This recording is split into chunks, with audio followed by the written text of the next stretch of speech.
கிறிஸ்துவுக்குள் பிரியமான சகோதரி சகோதரிகளே, இன்றைய வேத வசனம் மத்தேயு எழுதின சுவிசேஷம் 5ஆம் அதிகாரம் 4ஆம் வசனம்.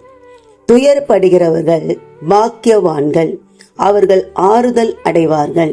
இங்கே வேதம் சொல்கிறது, துயரப்படுகிறவர்கள் பாக்கியவான்கள், அவர்கள் ஆறுதல் அடைவார்கள் என்று சொல்கிறது.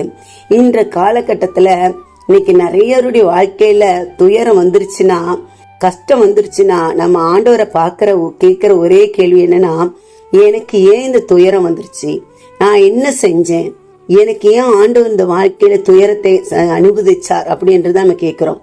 ஆனா வேதத்துல ஆண்டவராகிய இயேசு கிறிஸ்து முதல் மலையில இருந்து பிரசங்கித்த போது திரளான ஜனங்கள் அவரை சூழ்ந்திருக்கும் போது கர்த்தராகிய இயேசு கிறிஸ்து ஜனங்களை பார்த்து சொல்கிறார், துயரப்படுகிறவர்கள் பாக்கியவான்கள், அவர்கள் ஆறுதல் அடைவார்கள் என்று சொல்லுகிறது வேதம். ஆம், துயரம் நம்ம வாழ்க்கையில இருக்குதா? நம்ம தான் பாக்கியவான்கள். பாக்கியவான்கள் என்றால் ஆசீர்வதிக்கப்பட்டவர்கள். நம்ம வாழ்க்கையில துயரம் வருதா, அப்ப நம்ம தான் யாரு? ஆசீர்வதிக்கப்பட்டவர்கள். நமக்கு தான் ஆறுதல் உண்டாகும். துயரம் மட்டுமே இருந்துட்டு இருக்காது. ஒரு துயரம் வந்துச்சுன்னா ஒரு ஆறுதல் வரும். ஒருவேளை சில பேரை நமக்கு பிரியமானவர்கள் நம்ம இழக்கக்கூடும், நம்ம நேசிக்கிறவர்களை இழக்கக்கூடும். அப்போது ஐயோ, இந்த குடும்பத்துல இந்த நபர் தான் பெரிய பலனா இருந்தாங்க. ஒருவேளை கணவரை இழந்த குடும்பம், மனைவியை இழந்த குடும்பம், பிள்ளைகளை இழந்த குடும்பம் ஒரு துயரத்தின் மத்தியில வாழ்ந்து கொண்டு இருக்கலாம். ஆனா அவர்களுக்கு ஒரு ஆறுதல் உண்டு, அவர்களுக்கு ஒரு ஆறுதல் உண்டு. துயரப்படுகிறவர்கள் பாக்கியவான்கள் என்று வேதம் சொல்கிறது அல்லவா? எல்லாத்துக்கும் ஒரு காலம் உண்டு. அளவு ஒரு காலம் உண்டு என்றால் நகைக்க ஒரு காலம் உண்டு. என்னால நம்ம வாழ்க்கையில துயரமே இருக்காது. துயரப்படுகிறோமா, ஒண்ணு நீங்க நினைச்சுக்கீங்க, நான் பாக்கியவான், நான் ஆசீர்வதிக்கப்பட்டவள். நிச்சயமா இந்த துயரத்துக்கு அப்புறம் என்ன உண்டு? ஒரு ஆறுதல் உண்டு, ஒரு ஆறுதல் உண்டு. நிச்சயமா அது கடந்து வரும். நம்ம அதற்காக ஒரு நாள் அந்த துயரத்திலேயே நம்மளை ஆண்டவர் வச்சிட மாட்டார். ஒரு நாள் கண்டிப்பா நமக்கு ஒரு மேன்மை வரும், ஒரு ஆசீர்வாதம் வரும், ஒரு ஆறுதல் வரும். ஒருவேளை இன்னைக்கு நிறைய பிள்ளைகள் தாய்வின் தகப்பனார் கைவிட்டப்பட்ட ஒரு துயரத்துல இருக்கலாம். இன்னைக்கு நிறைய பேருடைய வாழ்க்கையில கடனால துயரத்துல இருக்கலாம்.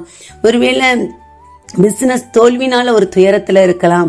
ஒருவேளை நெருங்கின நபர்களை நம்ம இழந்ததுனால ஒரு துயரத்துல இருக்கலாம்.